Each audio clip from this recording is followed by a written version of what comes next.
To my dear friend Vadric, I regret to write this, but I must face the truth. Daylight is losing its battle against an invading night.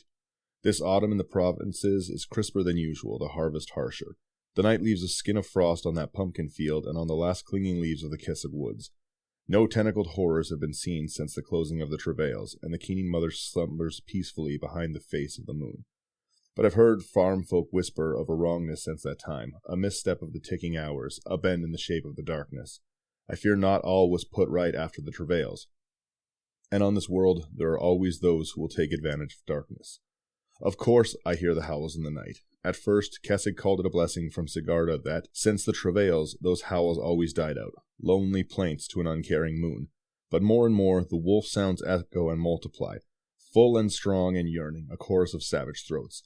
In their way, the werewolves are celebrating. They celebrate their hot breaths in bracing air, the smell of flesh in their nostrils, the bending of their skeletons, timed to the emergence of the moon. They celebrate that the night constricts the day to a few dwindling pale hours, and they celebrate the belief that the night will soon be theirs. As I pen this, I hear my own pack whimpering in the woods behind me. I feel the urgent way they paw at the earth, how their heartbeats quicken as they look back in the darkened Ulenvold. I know they feel the pull of the howl, for I feel it too. We must seek a way to put things right, and soon. Ever your friend, Arlen.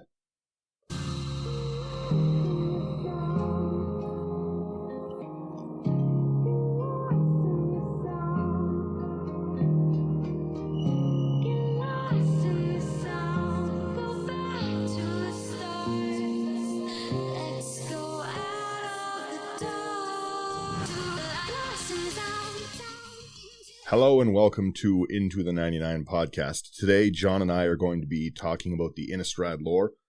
If you couldn't tell by the opening monologue, that is the letter from Arlen from the Planeswalker's Guide to the Midnight Hunt. And that's actually what we're going to be starting, and then we'll go into some of the other characters. So, first and foremost, John, how have you been? I've been amazing. How have you been, Dan? Oh, I've been good, busy, but this set has just been I think, pretty good. The D&D set really disappointed me, as I've said so many times. Yeah, it wasn't my favorite. Yeah, but then I would have been happy with solely the lands from this new set. Right. But there was a lot of good legendaries. Like, I really liked Slogurk. I really liked Catilda, and we'll talk a little bit about her today. There was just so many good... There's good cards in it, like the Meathook Massacre, stuff like that. Already seen some big value, so they didn't drop the ball too hard for the whole year. D&D kind of made me think they were going to go a not as exciting way, yeah. But they, just in general, I think made a pretty good set, and they came back to a plane that we keep talking about, and we still haven't done the initial Innistrad story, so luckily this kind of has a way to catch up to it. So let's just jump right into it. I'll start us off, and it says, "Welcome back to Innistrad, a chilling plane of werewolves, vampires, and other things that go bump in the dark. Want to read up on all of Innistrad's and Out-of-Strads of the plane? You can check out the Planeswalker's Guide for our first visit right here." So then they go on to a recap, and it says previously on, and I'll let you take it away there. So the destructive feud between Nahiri and Sorin, which was a long time ago, and the disagreement led to Sorin's ruthless decision to lock Nahiri in the magical prison, also called the Hell Vault. And she stayed there for centuries upon centuries, and eventually, when Nahiri was freed, she lured the Eldrazi, which previously were on, I just completely blanked on the Zendikar, yeah. Zendikar. She lured the final remaining one, which was Emrakul, straight to Innistrad.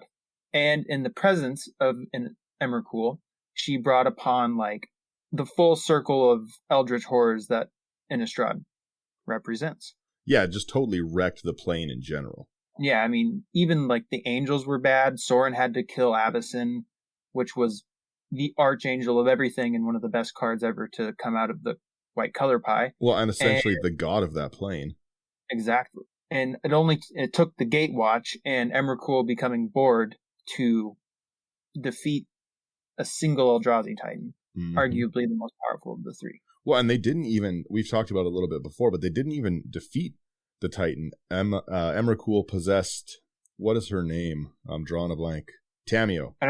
Tamiyo, yeah. Yeah, Emrakul possessed Tamiyo and sealed itself into the moon of Innistrad, and that actually is the main problem of what's going on right now in Innistrad, is that Emrakul is inside the moon. She weighed down the moon, now it's not moving. Right?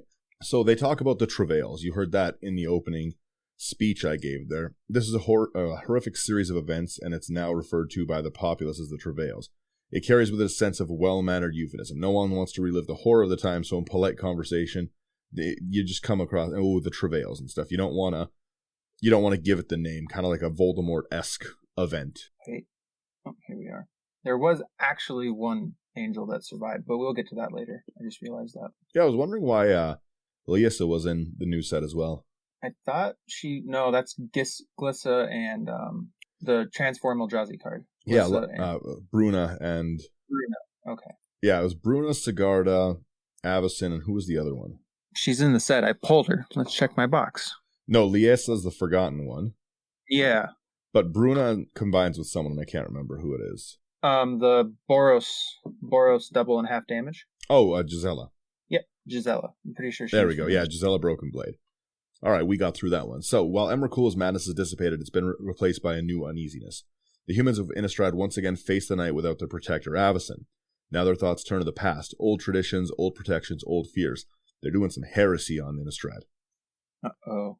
Some denizens of Innistrad have begun to direct their prayers to the Archangel Sigarda, the most powerful angel left in the wake of the Travails. Sigarda was one of the few angels who never succumbed to Emrakul's influence, and she fought nobly to defend humanity from Eldrazi monstrosities. She's taken up Avacyn's role as best she can, answering the fervent prayers of the lost and endangered. The people have given her many epithets. Sigarda the True, Sigarda the Shadow Slayer, Sigarda the Hope of the Lost. Sigarda the bad card for Commander, by the way. I'm just going to say that right now. Yeah, it's kind of disappointing. If it worked a little bit like Winota and it kind of put him into play, that would have been a very exciting human-themed Commander, but just, it looks for a human on the top of you. Busted. Win some, you lose some. Right. So, and interestingly enough, they're still worshipping Avacyn. That's what I was going to say. Yeah, they're still, although Sorin did unmake her, that hasn't stopped the people's belief. They truly did believe Avacyn was a god, even though it was technically Sorin. Which kind of points to Sorin's old power that he used to have. Yep. So yeah, all throughout the provinces, villagers have taken it upon themselves to do rough, handcrafted repairs of the twisted symbols of Avacyn. The elongated shapes of the warped stone have been shattered, their stone harvest for the repair. Today, cemetery headstones, church shrines, and roadside monuments all display restored symbols of Avacyn. Each was mended by rough stonework by hand, broken and cemented back together or lashed together with wire and twine. These are symbols of hope and self-reliance. Even when no angel came forward to fix the world, the people have come forward to fix what they can. Which is good on them, learning some self-reliance. Trying their best, yeah. They relying on an angel who went absolutely bananas may not be the best overall long-term strategy. Not good for them. What Nahiri did really at the end of the day was very, very evil to bring it back. Like her fight with Sorin was one thing, but like luring a Titan there deliberately to try and it was to try and pain Sorin by like destroying his thing, like Anguished Unmaking. The whole reason the card is named that is because Sorin didn't want to destroy Avacyn. Avacyn was like his favorite thing. Yeah, exactly. Like it was the creation, the protector of the plane, so that he could go and leave his home world behind, kind of thing. And then Nahiri, just because she was angry at him, and the flip side of the coin is Nahiri did have like every right to be angry. Like he sealed her away. They really, really fought. No one came to help her out. I get it, but at the same time, she's a bad person. Yeah, there's no good guy in that story, which right. Kind of comes full circle. I guess new magic isn't as goody two shoes as old magic. Yeah, new magic is starting to maybe try have a few good people, but yeah, the old story is, like I said more than once, it's just littered with people who they're the best of two worsts, right? Like if you had to choose, you would pick one or the other, but it doesn't mean they're good people, right? Like you're picking between a robbery and a murder a lot of the time instead of just a great day at the park. Exactly. But all I'm going to say is one of those planeswalkers got JoJo art and the other didn't. That is true. That is very true. So we have the lunar disruption. Obviously, Emrakul's in the moon. Full disclosure, still absolutely believe the crazy magic conspiracy theory that Avacyn is gone. Nothing can stop what's going to happen. Emrakul's in the Innistrad moon. The moon is made of silver, and in the magic story, the only thing that can travel through time is silver. I think Emrakul is going to go back in time and bring the two Titans back with it. I think that's their their way of doing it. And I think we're going to see a resurrected Ulamog and Kozilek. And I think that'd be a really, really cool story because them learning from it and being able to fight the Gatewatch in a much more potent way would be, I think, very exciting. I've never even heard that. Wow. Yeah, but that's because Karn is the only thing, like, that's why Urza made Karn silver, is so that he can travel through time, and nothing in the story can travel through time except for that. And Innistrad's silver moon is deliberately where Emrakul put itself. Yeah, that makes a lot of sense. Yeah, so if Emrakul can somehow time travel back, let Ulamog and Kozilek know what happens, Ulamog and Kozilek in this new alternate, like, because magic does work with an alternate reality kind of thing, right? Sarkhan is part of that, right? Sarkhan and Ugin's story have like a fractured timeline. So it's not out of the blue that the Eldrazi would know how they are defeated on Zendikar and go back and essentially right that wrong of them being defeated and rampage the galaxy a little bit. Which to me brings it full circle back, because Nicobolas is their most popular character, I believe. I think they're going to have to let Nicobolas out to fight the Eldrazi. That would be a pretty interesting team up with the Gatewatch. Yeah, so I think, again, that they're going to have, like, Time Traveler, Kozilek, and Ulamog returned. The Gatewatch no longer has Gideon, so they kind of lack their, like, immortal. Well, Gideon might come back due to the time travel. Oh, no, but I think Emrakul's in the moon bringing them back with it. Oh, okay, I see what you're saying. Yes, like kind of using it as like a time-traveling spaceship. None of this is canon. I understand I'm trying to do a lore episode here on this, but like this is my thoughts on it. I think it's like an interesting way to go about it, because right now, Bolas being in the meditation realm with Ugin, kind of, there's no... it's kind of final in that storyline, but like Nicobolas is far too popular of a character to just leave be. You know what I mean? And Nicobolas was a great bad guy, like a very evil bad guy. But I think that there is like a really, really interesting way to look at it and do that team up of like, all right, like Bolas is bad, but the destruction of existence is worse. Yeah, I can see that.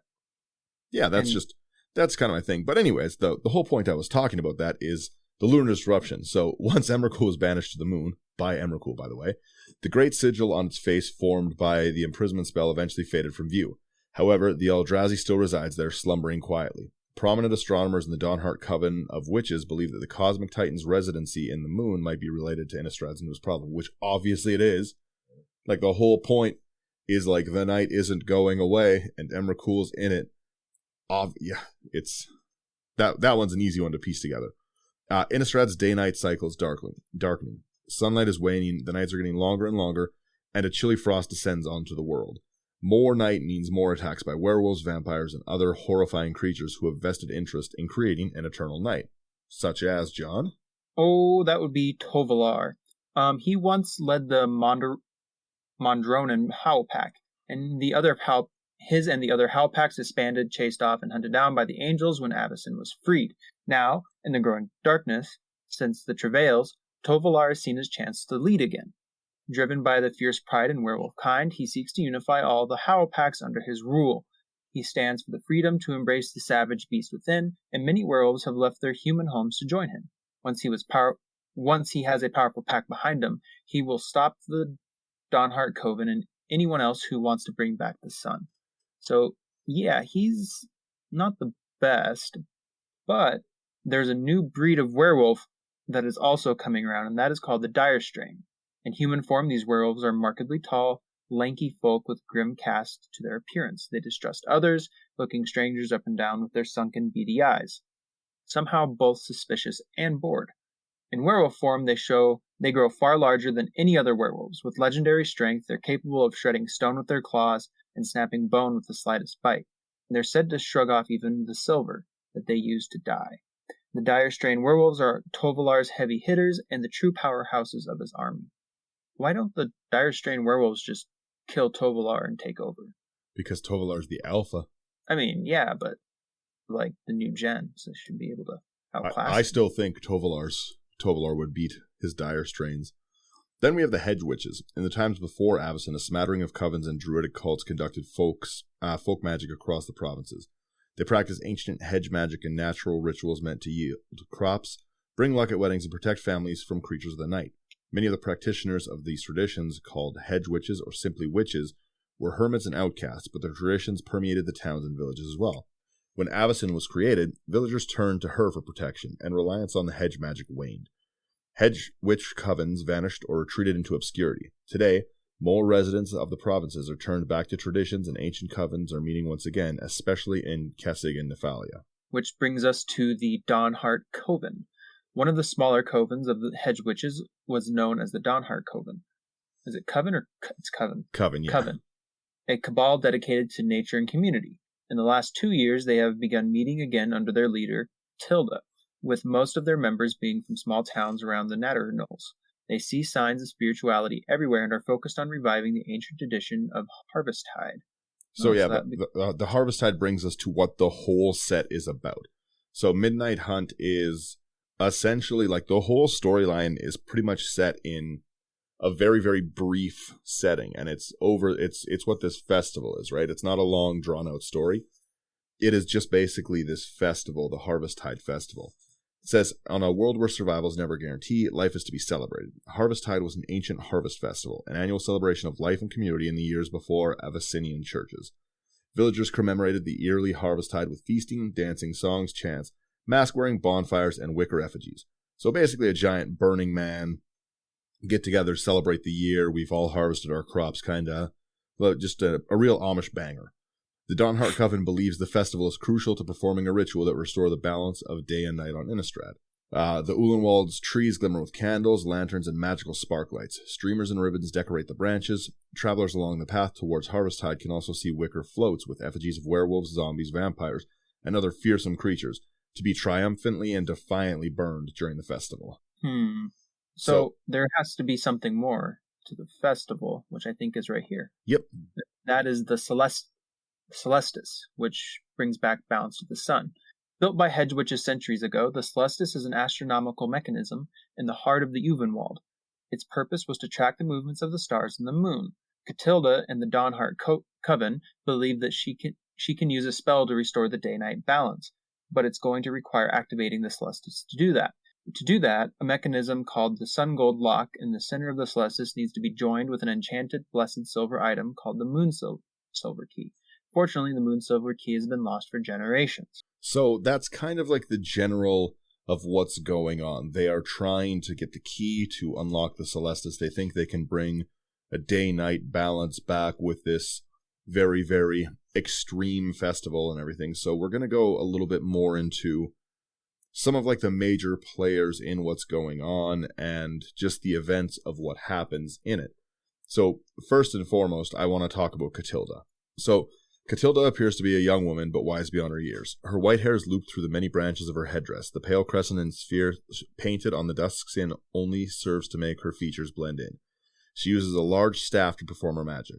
Also, Catilda's like my favorite card from the new set. Amazing.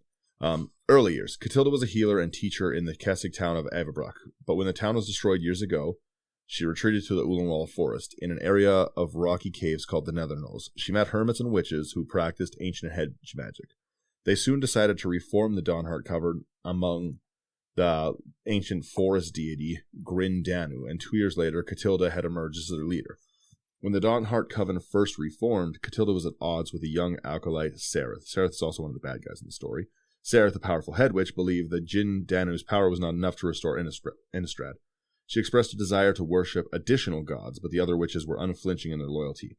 Whether she was expelled from the coven or left on her own depends on who you ask. Catilda gathered the Dawnheart Coven to reverse the unnatural darkness and cold that began spreading over Innistrad after Emrakul was trapped in the moon. Needing the energy of a large human gathering, she organized the Harvesttide Festival. Planning to use the Celestis, Catilda recruited Arlen Cord from the Gatewatch. The Gatewatch to find the Moon Silver Key. During the preparations for the Harvesttide Festival, Catilda ends up helping Lenore save her sister Cinia, who was possessed by the powers of the witch Sereth, and would use a ritual to summon a creature called the Coiled One. So Sereth is basically trying to bring out this weird, evil, legendary snake god. Huh. Yeah. I think it's a demon. I don't know what it is, but it's not great. Oh, here we go. That's the Buried Lord. My bad. Oh, you found something about the coiled one? Yeah, it's a lost snake god of venom and vengeance that the witch Sereth is trying to summon from using Cinia, Leonora's sister, with the intention of chasing away the darkness. The ritual was thwarted and the creature was unconjured. So it sounds like they were just trying to do things and they just couldn't agree to both try their own thing. Yeah. So that brings us a little bit into Lenore. And among the many ancient Harvesttide traditions, the appointment of a Harvesttide sovereign. There's a lot of big words in this that I am having trouble reading. The witches of the Dawnheart Covenant elect an outsider to serve as the marshal of the festivities. The sovereign's role is to establish a connection between the witches and the common folk of Innistrad. More importantly, a truly excellent sovereign infused the witches' rituals with additional power, greatly contributing to their success. When it came time to select this season's sovereign, Lenore was the obvious choice. Known for her love of all things festival and communal, one can easily identify a Lenore-hosted event by the abundance of food, drink, and somewhat excessive decorations. While she fully understands the festival's significance in restoring the balance between night and day, she refuses to let that dampen the mood. Her hard work instills both the witches and townsfolk with hope, and that hope inspires them all through the darkest night. So she's like a major character in this story. Because, seems like it. Yeah, she's who's trying to lead it, and she's the face commander, like the face legendary of the new commander deck. One of them. Is she the green-white one? Yeah, yep. She's right here. I pulled her. Huh, interesting. Yeah, she's a very, very cool card, too. So the whole Coven thing is about, as we said there, like Lenore is elected to be the person who brings the witches and the humans together and stuff, right? Like she's trying to gather it, which brings really into the Coven mechanic that we see in Magic, where it's all about creatures with differences, right? Different power levels are the only thing that trigger the Coven mechanic and give you actually pretty strong effects a lot of the time if you control multiple things. So it is about bringing together a different power army. I just like that mechanic, how it kind of fits into the lore there. It is interesting. Yeah, it actually also makes me want to talk a little bit about the other face card of the commander decks, Wilhelt, if you want to read Wilhelt here. In life, Wilhelt the Breathtaking was an average lumberjack, known for his above-average looks. His looks were matched only by his vanity, and he declared that he would only pledge himself to a suitor as impressive as he. No one reached the standard until he first laid eyes on the ghoul caller Gissa Kasani? Or is it Sakani? Sakani, I think. I don't know. We'll call her Gissa C. There you go. Wilhelt was smitten. He pledged his heart to her on the spot, which she promptly broke by yawning and walking away. Shocked by his first ever rejection, a distracted Wilhelt met his end in an unfortunate tree-chopping accident. When the moon rose that evening, Wilhelt rose with it, reanimated as a ghoul by the strength of his desire. Wow, he simped so hard he came back to life. He is the ultimate simp king. He really, really likes Gissa. And it's very funny in the story, he just keeps chasing her around. So, increasingly single-minded in death, Wilhelt sought out Gissa to earn her affection. He found her in the ruins of Thraben, where she ignored him in favor of her new undead army. If Gissa desired an army, he thought, he'd give her one. He terrorized the townships of Innistrad, raising an undead army in his wake to be his future wedding present. Surely, causing enough carnage would impress Gissa. Meanwhile, Gissa believed that his name was William, or Wilbur, and that he was kind of clingy. Ooh, that has to hurt. That's rough. And at some point during the Harvesttide Festival, Wilhelt returned to Thraben with an army of zombies to once again try to woo Gissa. After being rejected by her once again, he besieged the city, only to be summarily defeated by her superior undead horde. Wilhelt then left Thraben. So it sounds like he's going to come back with an even bigger zombie army. Yeah, he's obsessed. So we'll talk a little bit about Gissa, because Gissa is a great card in everything she's been on. Geralf and Gissa was a great card. The first mono black, which, by the way, I'm unhappy there wasn't a foil of. And then in Jumpstart, I thought there was going to be a foil, and it just, didn't happen. Win some, you lose some. Yeah, so there's Ghoul Caller Gissa and then Gissa Glorious Resurrector, and both of them are amazing zombie-based cards in Magic, but let's talk a little bit about who she is. So the Sinister Gissa is a beautiful, young but crazed woman who knows no social restraint, improving that she is the best. As evidenced by her relatively pure approach to reanimating the undead, she is a black-aligned necromancer. Gissa believes in raising the dead directly from their graves, which is why most of her undead creations are ghouls. She doesn't care about the quality of her work. Undead creatures are useful for her in the moment and can be cast aside at will. While her brother is known to have grave ambitions, Gissa is far less formal and more driven by her whims. She's one of the most powerful ghoul callers on Innistrad. So the siblings were scions of a noble family and distant relatives of the former Lunarch Macias. They were banished from Thraben in a hush scandal, not husband, and moved to the Moorland, where they waged war against one another by raising armies of undead. The battles prompted many of the Moorland's inhabitants to move to the Nearhearth, leaving the area even more desolate than before. Now marauding ghouls rampage freely through the moors, lost playthings in the mad epic battle of Gissa and Geralf. Geralf took over Trostad, most likely massacring the inhabitants that didn't flee. In response, Gissa attacked Trostad in the past simply to best her brother. So they have their own version of the Brothers' War, just not with the Silex, Later on, the two would plan on waging war against one another. Geralf will try to set formal rules named the 5 Laws of Necro-Warfare. Number 1, no spontaneous awakenings. Number 2, no luring, killing, or raising of bystanders or livestock. Number 3, combatants face off at a predetermined place and time. Number 4, combatants must have at least 3 limbs to play. Number 5, all headquarters are off limits. Gissa, however, would have none of this and considered all a free game, frequently defying Geralf's rules if only to infuriate her brother. The engagement was called off when Geralf decided to invade Thraben and invited Gissa along. Geralf snuck in the city before the attack to kill Macias. Later he met up with Liliana, who shortly thereafter brought Macias back as a zombie, because she's bad.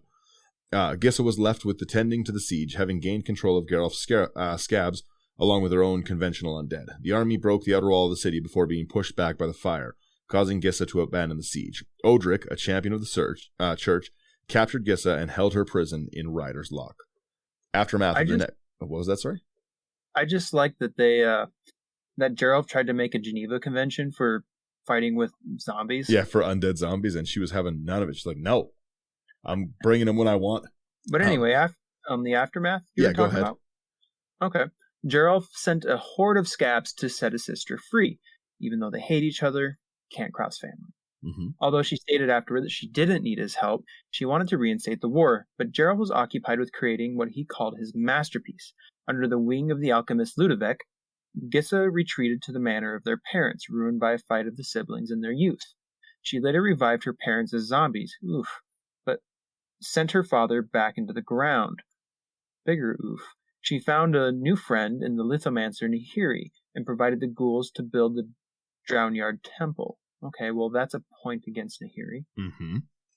And in Shadows over Innistrad, when Liliana was going to raise an army of zombies to fight the hordes of Eldrazi that had invaded the plain, Gissa and Geralf briefly managed to put their differences aside to team up against the Eldrazi. Yep, so now what are they doing in the current days? Oh, in Midnight Hunt? In the 2 years that passed since Emrakul's sealing, Gissa took control of Liliana's abandoned zombie army and made Thraben her own, taking up residence in the ruined city's least destroyed building. She hadn't seen her brother since and sought to contact him again. After an exchange of letters with Geralf, she begged him to attack Thraben to alleviate her boredom, only to be refused. Gissa then noticed the arrival of her suitor, Wilhelt, to the gates of the fallen city. Wilhelt once again declared his love for Gissa and begged to be acknowledged by her as more than just an undead pawn. Tired of his insistence, Gissa easily defeated his undead army, forcing him to leave. Gissa then wrote again to Geralf, telling him of her intention to leave Thraben and move with him to his absolute horror. Yeah, so they're, I think, a pretty fun, obviously they're crazy, both of them, but I think they're pretty fun characters in the lore. They're a dynamic duo. And I do think that knowing about their Necro War does kind of make it a little more entertaining to play a Gissa deck, because that is really how you play it. You just, anything goes, you just throw zombies at your opponents. I wonder what a deck that followed their Necro Warfare rules would look like. Ooh, Necro Warfare Magic? Ooh, that would be fun. That could be fun. Maybe I'll make a small event on the Discord for something like that. Or I'll do a big horde game where people can try and defeat a giant zombie horde, and maybe I'll give out some prizes for that. Join the Discord if you aren't in the Discord for that stuff. Anyways, back to this. There's another card in the green-white deck. It's Kyler, Sigardian Emissary. And it's actually a very, very interesting card for Commander. But the lore isn't too bad. So it says, like the flavor code on it is, even when the angels succumbed to madness, Sigarda stood strong. She is hope. When Emrakul descended during the travails, Sigarda was the only archangel to resist her thrall and became the only archangel to survive. With Avacyn gone, the people began to look to Sigarda for hope and protection. Kyler, an Avician priest, was one of the first to bring the word of Sigarda to the greater populace. He knew that she would protect them, just like Avacyn did. It is in no small part due to his hard work that Sigarda's blessing protects the people of Innistrad.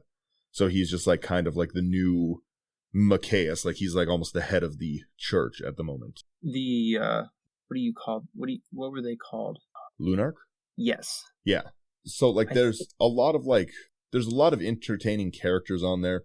There's lots of like good things to be able to build. But let's get a little bit into now like the bad guy of the story, like who he is and kind of what goes on in it. I'll let you go ahead with this one here. Oh, Tovolar. Well, he has silver fur and leads his packs in howling songs and revels in carnage. Interesting, silver fur, so he's aging. It was long suspected that he was mute and never transforms back into a human. However, this was proven untrue. As it turns out, Tovolar is actually the first werewolf who can retain some of his humanity and hold on to his weapons after transition. In human form, he is a large, muscled man. Okay, so he could probably take on the new werewolves. He seems pretty strong. Yeah, because he's absolutely yoked and knows how to werewolf sword fight. Oh, yeah. But his history is very interesting. So, 20 years ago, Tovolar encountered a young, reluctant new werewolf named Arlen Cord. We know that name. She came under his tutelage, and he tried teaching her not to fear her werewolf nature, but to embrace it in all its joy and savage freedom. Arlen, however, was unable to accept that path, and after 2 years they fell out when Arlen refused to join Tovolar in slaughtering a group of foresters. Arlen turned on her mentor, challenging Tovolar for command of the Howl Pack. They fought and wounded each other, though in the end, Arlen fled, choosing a different, less destructive path than her mentor. Arlen maintained her distance over the next decades and went on to form her own wolf pack. Tovolar earned a fearsome reputation throughout Innistrad's Kessig province as leader of the Mondronen Howl Pack. The Howl Pack, about 60 in size, that is a lot of werewolves. It's a lot of werewolves.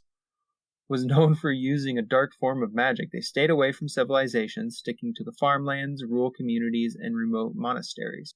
When Avacyn's protective wards got weaker due to her absence, the Mondronen got closer to cities. When Avacyn was set free from the Hell Vault, the Mondronen and other Howl Packs disbanded, chased off and hunted down by angels. But now, in the growing darkness since the travails, Tovolar sees a chance to lead once again.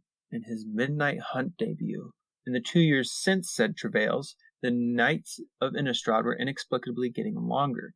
Tovolar formed a new pack of dire wolves that was growing dire werewolves that was growing rapidly. Driven by his fierce pride in werewolf kind, he enacted his plan to unify all werewolf packs under his rule.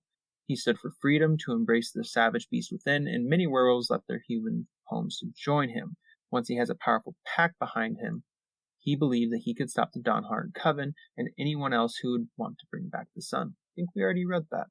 During the Harvestide Festival, Arlen Cord and her Planeswalker allies discovered the Moonsilver Key and brought it to the Celestia, seeking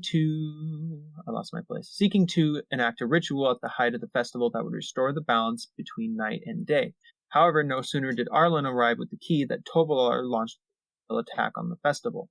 The grounds around the Celestis were surrounded by magical wards that prevented the advance of the werewolf army for a short time. When the protections failed, Teferi cast a powerful spell to delay the sunset and thereby stall the werewolf's complete transformation. Oh, Teferi's in this set. I forgot about that. Yeah, that's why Teferi slows the sun and gives me a draw during other players' turns. I hate that card. I hope I play against your skip turns deck. Planeswalkers, witches, and other Cathars fought the werewolf invaders to protect the humans. In the midst of the combat, Arlen confronted Tovolar, demanding that he cease this invasion. Tovolar refused and goaded Arlen, urging her to embrace the werewolf nature and join him in battle. Seeing the human defenders crumbling under the werewolf onslaught, Arlen attacked Tovolar, and they started exchanging blows, until Tovolar called upon the wolves of Arlen's old pack. Seeing her old packmates, Arlen hesitated for a moment, which allowed Tovolar to overpower her and knock her down. Tovolar boasted that he would kill her. At that point, Teferi's spell finally ended and the sun set, transforming all werewolves, including Arlen. Arlen and Tovolar fought and both got severe wounds. Arlen's wolf pack joined Tovolar, except for Patience, who stayed apart. During the fight, the Alpha kept seducing the Planeswalker into abandoning the humans and joining the pack. Arlen feigned surrender, but then overpowered the unsuspecting Tovolar with a death grip in his chest. Wow, okay. Your heart is mine. Mm-hmm. Crushed by her final betrayal, Tovolar surrendered and retreated with the rest of the pack. The survivors of the Harvesttide massacre stayed behind. Yeah, so essentially the whole story is based on that festival and just the werewolves trying to kill everyone at it so that they can keep night eternal. By the way, Tovolar is an amazing card for a werewolf commander. It's exactly what was always needed. I don't even know what he did. I just bought 4 boxes. Let me pull it up. So they made the new mechanic of day and night. Like the other werewolves don't flip when it's day and night. They flip when you cast spells, correct? So Tovolar is 1 red, 1 green, 1 colorless for a 3/3 human werewolf. Whenever a wolf or werewolf you control deals combat damage to a player, draw a card. That's an amazing stat in green-red alone. It's like already pretty awesome. Then it's at the beginning of your upkeep. If you control 3 or more wolves and or werewolves, it becomes night. Then you transform any number of human werewolves you control. That's when Tovolar's Daybound, and then Tovolar the Midnight Scourge is a 4/4 werewolf. Whenever a wolf or werewolf you control deals combat damage, draw a card, so you still get it. Then you can pay X, 1 red, 1 green. Target wolf or werewolf you control gets XO and gains trample until end of turn with Nightbound. So you have a Kessig Wolf run on your commander. And it's better because you can just pay the cost multiple times. It sure is. You don't have to tap it. You also have the draw ability, so you can give any of your werewolves trample very, very easily. You have the ability to, it doesn't matter. Generally, the way to beat a werewolf deck for anyone who wasn't playing at the time was to just make it so that you cast the right number of spells so that you were able to flip their werewolves and leave them in their weaker form. But Tovolar, day becomes night, so any day-night triggers will happen. So he'll flip himself already in the upkeep, but he'll also transform the old previous werewolves. So you always will have your werewolves available in their wolf form on your turn, and that's like an amazing mechanic for Commander. I think that his first line of text is nuts. Putting that much draw into green, and there's so many good cards. Like you get like a Howl of the Night pack where you get all your forests. There's lots of Wolfbriar Elemental where you can multi-kick and get tons of wolves. Like there's the wolf decks have been really, really cool lately. I've thought it was very entertaining to see more and more of them. I'm probably going to build one myself because it just seems fun, but I'm going to wait until the hype on them dies down because all of those old cards like aggressively spiked. Wolves versus squirrels, maybe? Exactly. See who comes out on top. I guess we would also be negligent if we didn't talk about Arlen as well. Yeah, that'd be rude. First off, I bought the double-sided Arlen playmat today. It's amazing. That's like one of the coolest playmats I have seen in a very, very long time. It's a cool concept of the day and night side, and that artwork is amazing. I really, really, for the first time, it's one of the ones where I love all 3 artworks. Like the new Arlen card, all 3 of the artworks on it are just phenomenal looking. You said you didn't really look at too many of the spoilers? No, I did not. Have you seen what they look at? Or what they look like, sorry? I'm looking at her card right now, but I'm gonna check it out. Arlen Cord. It's Arlen Hope of the Pack, yeah. So look at the 3 versions. There's we're gonna find it in Reddit. Yeah, I'll start reading Arlen while you look at the artworks here. So for anyone who doesn't know, Arlen Cord is a tormented werewolf planeswalker from the Kessig province of the Plain of Innistrad. She's the protector of the Ulenwald. Arlen is the daughter of a smith. She's a powerful mage, approximately 45 years old. She wears a single large scratched leather pauldron on her shoulder, which carries over into her werewolf form. She has long red hair that is tied into a long ponytail, the tip of which is white. In her wolf form, she has charcoal gray coat that gets progressively darker toward the ridge in her back until the fur on the right is jet black. Her eyes glow bright orange. Her packmate Patience usually carried a leather pack with her clothes. Arlen Cord is primarily green aligned, but is second in red mana. So the origin. Arlen was a teenager from Avabruck with the Howls of Tovolar's monodrome werewolf pack summoned her into the forest, and she completed her first hunt. For 2 years, she stayed with the pack, though despite Tovolar's mentorship, she never fully embraced the violence of her werewolf way. At one point, Tovolar urged her to join the slaughter of a group of foresters, as we mentioned. She said no, she wasn't having it, and she abandoned Tovalar entirely. Thereafter, she always fought against the change and used Avician charms, prayers, and fasting to ward it off as much as possible. She did not want to transform.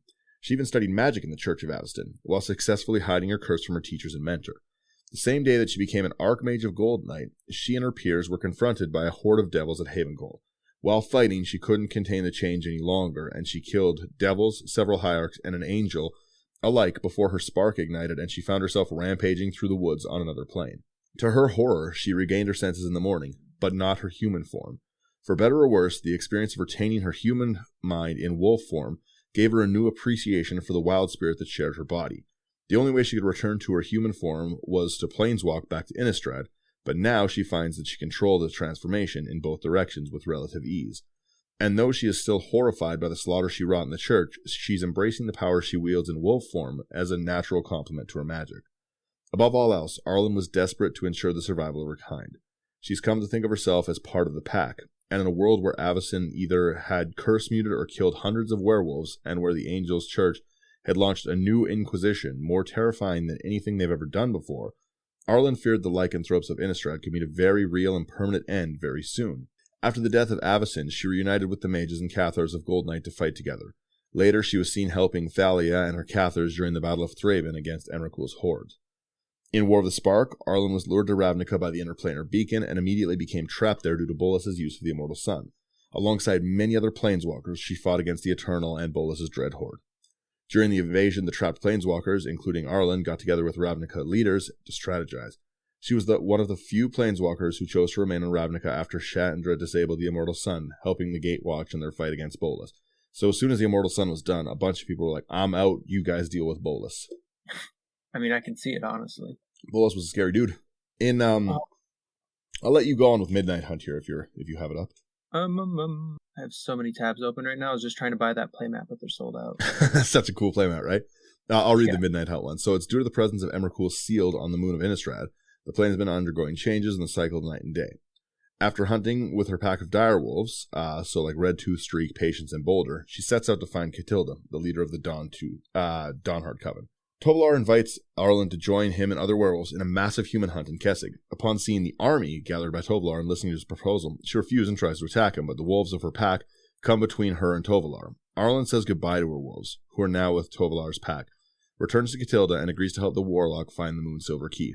Arlen goes to Ravnica to ask the Gatewatch for help in finding it. She finds him and explains Innistrad's situation to Teferi, Kea, and Chandra. The three planeswalkers agree to help Arlen and head to Innistrad. Together with the Cathar Adeline, they decide to go to Thraben to investigate. Arlen, Teferi, Chandra, Kea, Adeline, and a group of Cathars search Thraben for clues to the whereabouts of the Moonsilver Key. In Thraben, Kea finds an old book showing that the key was given to an ancestor of the Betskold family by a warlock. Arlen and Adeline knew a bishop named Warren Betskold and belongs to this family. They end up finding him among the zombie army that Liliana Vess dropped in the midst of the ruins of Thraben. Bishop Warren Betzold became a zombie during the events of the Travails and now preaches prayer in the ruins of a church. The party enters Thraben, pushing their way through the undead until they reach Warren. Even dead, Warren seems to recognize his old friend Arlen, who interrogates him asking about the key, but she can only get the name Dennick. In an act of mercy, she kills her friend so he can rest in peace. After that, the group heads to Gavany, the birthplace of the Betskold family. There they get the information that the bishop's son, Dennick Betskold, is in the family mansion, but the place is very haunted. Arriving at the mansion, Kea enters alone and murders the ghosts that haunt the place. Alright, so that her companions can enter. After conversing with the spirit of the late Dennick, they discover the key was given by the boy's great-grandfather to a vampire, who we all know, Soren Markov, as a way to protect the key. Now the group head to Markov Manor and question Soren about the whereabouts of the key. Arlen inquires that the humans need protection as darkness grows once more over Innistrad, but Soren isn't worried about this issue. Upon mentioning Avacyn, Soren grows enraged and attacks Arlen, who in her werewolf form manages to stop the attack with little damage to her. Again, she mentions Avacyn and is attacked again, but this time Sigarda appears and stops the attack. The angel appears to answer a prayer made by Arlen before the group enters the manor. Sigarda tells Arlen and her group to look for the key in Soren's headquarters and as she confronts the vampire, giving the group the time to get the key. In Soren's quarters, they find the key over a statue of Avacyn, beheaded by Soren beneath a painting of Soren with his grandfather, Edgar Markov. Arlen takes the key. After Arlen and her party returned to the Celestis with the key, Tovalar and his army launched an attack on the Harvesttide Festival. Protection spells briefly prevent them from entering. Meanwhile, Arlen told Kea to take the key to Catilda and her witches. After the magical protections fall, Teferi cast the spell to delay the sunset, which also stopped the werewolves transforming into human wolves. Cather's witches and planeswalkers fought the werewolves to protect humans. Arlen confronted Tovalar by hitting him several times with weapons in her hands. Tovalar called Arlen's wolves, which caused her to get distracted and knocked down. He said he wasn't going to kill her, as we mentioned. Anyways, Arlen and Tovalar fought, both got severe wounds. Arlen's pack, except for Patience, who was a human girl lycanthrope, who always waits for Arlen outside of the church, except for Patience, stayed apart. During the fight, the Alpha kept seducing her. As we know, she betrayed him in the end. Death graph, yada, yada, yada. We get it. I feel like Tovalor is like the hidden good guy of the story, you know? He's kind of good in comparison. I think Arlen's one of the only good people in this story. Yeah, I think Arlen is one of the few people that have like a good heart and don't do bad things. Yeah. Did you look at the artworks of Arlen? Yes, I did. Oh, amazing, right? How do you not want Arlen to be the commander of the deck? Oh, you're gonna love this. They're trying to sell a near mint meat hook massacre for $1 million. $1 million? I got mine's in pretty good shape. I'll do it for half of that. You heard it here first. I'm gonna send it to you right now. There's some of the new cards. Like I said, this one's a little bit shorter. We just wanted to touch on some of the lore on it because I think that it's very interesting. And I think the game's a little bit better when you know where the cards are coming from. Like, especially from an EDH standpoint, there's so many good reasons to build or not build a deck. And I honestly think that, like, a cool storyline is one of them. Like, if you didn't know, like, the just Angeroth lore and how crazy they are as people, it's pretty entertaining to hear their necro warfare rules and look at things that way. I think that Lenore, I think that Wilhelth, they all have really, really interesting lore. Catilda being, honestly, a card, that'll be next week's episode, is the Catilda deck. And Catilda's just such an amazing card for Commander. I can't stress how much I like that card. Now, for anyone who doesn't know, Catilda has an ability that lets you put 1/1 counters on all your creatures, and then lets all of your humans tap for 1 mana of any of their color identity. So it's a huge, huge mana accelerant deck. It's a 2-cost creature, like 1 green, 1 white, and just an amazing card. Oh, she's that one. Oh, wow. Yeah. I in the few games that I've played with this one, like, I've been able to, mine's a Primal Surge deck because I'm a monster, but I built 2 Catildas already. One is like a hard Gopher Primal Surge, and then one is just like a general humans good stuff. I'll probably do the general humans good stuff as my episode, but let me preface that one that you can just put Primal Surge in and have a great time. Well, if you don't put Seedborn Muse in it, I'm just going to be disappointed. Seedborn Muse is in the good stuff one. Perfect. But yeah, like, when you're able to ramp out so quickly, like, you're turning stuff like a Mother of Runes into like a Mana Dork, which is crazy. Oh, what is that card? Where is it? It's probably like my favorite card in the whole set. Which one? Yeah. It's right. It's the... You're just over there rifling cards? Yeah. I did get the big pumpkin playmat too, because I thought it was so cool, and I did like the idea of the midnight, like, the hunt story and like the festival. I thought it was pretty cool and on theme for Halloween, so I bought that playmat as well, the cool pumpkins. Is Charlie Brown in it? Just Charlie Brown in a little bit. I think it's a cool one. I might buy the Lenore one as well. Here it is. It might be Lenore. I don't know. I can't pronounce their names great. Best card in the set, Siphon Insight. Which one's that? Blue and a black, look at the top 2 cards of target opponent's library. Exile one of them face down and put the other one on the bottom of that library. You may look and play the exiled card for as long as it remains exiled, and you may spend mana as though it were mana of any spell or any color to cast that spell, and it has flashback. Yeah, I think that's a pretty phenomenal card, especially if you're able to get it off in like a competitive setting where somebody's tutored something to the top of their deck and you just take it. Oh, you just tutored for your demonic consultation. Well, I'm just going to flash in my Thassa's Oracle and cast it. Our demonic consultation. I never thought Dimir would be the communist colors. You'd never know, right? Never know. But yeah, that kind of concludes like what I wanted to touch on it. like I said, sorry about my rant there, but let me know if you think that Emrakul is time traveling and bringing them back, because that's what I think, and I would love to be right. I think that would make such a good story. It brings Nicobolus back, because there's not really like a interesting... They have to bring Nicobolus back to fight either the Emrakul or the Praetors. Like, the Praetors are too dangerous for the current Gatewatch. I think I think the current Gatewatch is going to get buffed up by Will and the Kenrith. Yeah, Will and Rowan getting stronger as it goes. They kind of seem like the new go-to favorite planeswalkers. You have Tybalt being kind of a nuisance, we'll call him. I mean, he got modern. He got some of the best cards in Modern Band. And when I say best cards, I don't mean they were the best, but they were fun. Yeah, Tybalt was a pretty cool... the Valky Tybalt card is a very interesting commander deck.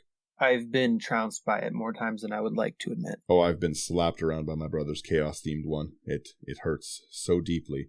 But yeah, they I think that they did a really good job designing this set. It's kind of interesting that they're doing a split set. So the next one is Vampire Wedding, is the next part of the Innistrad lore.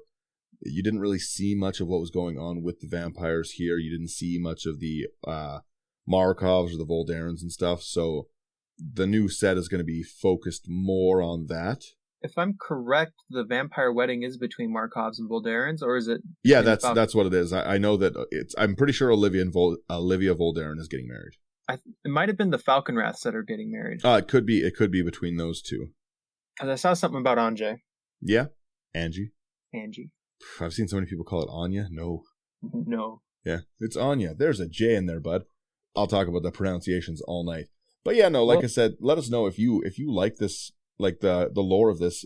I'd love to hear about it. Like I love talking lore about it. I think that it makes the game more entertaining when you actually have like an idea of what the card's background is. Like, because Arlen is a really, really cool commander once you know kind of what she stands for and how she tried to turn her back on like the violent ways of the werewolves, how she tried her best and like hardest to resist transforming, and basically how she's kind of looking for repentance right now because she lost control to a point that she like killed angels, friends, and ignited a planeswalker spark alike. Like, she went bananas. Yeah, that was pretty crazy, but I would argue that she's a boring planeswalker to build because she's so goody two-shoot. Well, I think that she's getting more and more good cards. I'd love to see... You know what I really, really hope that they do again? Another cycle of the flip planeswalkers, where there's a creature on the front, a legendary creature, and then you flip it over to the back, like they did with Chandra, like they did with Jace, Nissa, all those. I would love to see more of those, because I thought they were entertaining. I'd like to see like maybe a new Kea one. I'd really like to see Will and Rowan ones. Yeah, I'm not sure how they ignited their spark. I never really got into that plane. Something, Kenrith was an elk. You get it. Oh yeah, Kenrith got Oko'd. Yeah, he did get Oko. And then Oko got banned. I think Oko's still fine in Commander, right? Yeah, but not banned. Golos. No. There's an episode coming about that still. Sign me up for it because I share your animosity with that. Yeah, maybe that'll be next week's episode. We'll see. As well, everyone, like Zach's still away for the time being, but send Zach the good thoughts because we all love Zach. He'll be back on that one because I think he's got different views than me on it. This weekend, Lotus is a little busy and stuff, so I was very happy we were able to get together, do like a quick lore one because I've been wanting to do it. And again, let us know if you like these lore ones. We're gonna keep doing them. So if you don't like them, sorry, but I'm not stopping. I find it entertaining. I think it makes the game better.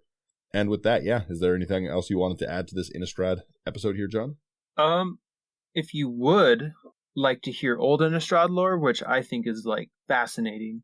Yep. Let us know, because there's no shortage of lore, and we need a direction to point because Dan and I are probably the most disorganized people I know. Oh yeah, it's so hard to pick a lore category because there's so many good parts of the story that I'm like, we should do this one, we should do this one, then we should do this one. I still have like a 10-part Amonkhet one to do because Amonkhet is a huge story, and try to condense it down into a 1-hour episode. It's crazy. Oh man, so much to do, so little time. We should do Amonkhet soon. But with that, thank you guys so much for listening. You can find all of our content, as you know, at www.intothe99.com. Follow us on social media, chat with us, share deck lists. If you use Discord, we have a pretty active group in the Discord. We play games. We do some leagues. We have another league starting up pretty soon here. Prizing is going to be announced shortly on that one. Just come chat with us about Magic. We all love talking about Magic so much that we get together every week for an hour plus to do it. Like before the show, we just sit and rant on about Magic, and I'm like, save it for the show, guys. We gotta get on with it. Like, we just love the game. We love that you guys stop in and listen. So remember, like, share, subscribe, check it out, and thank you so much for listening. Have a great night. We bid you adieu.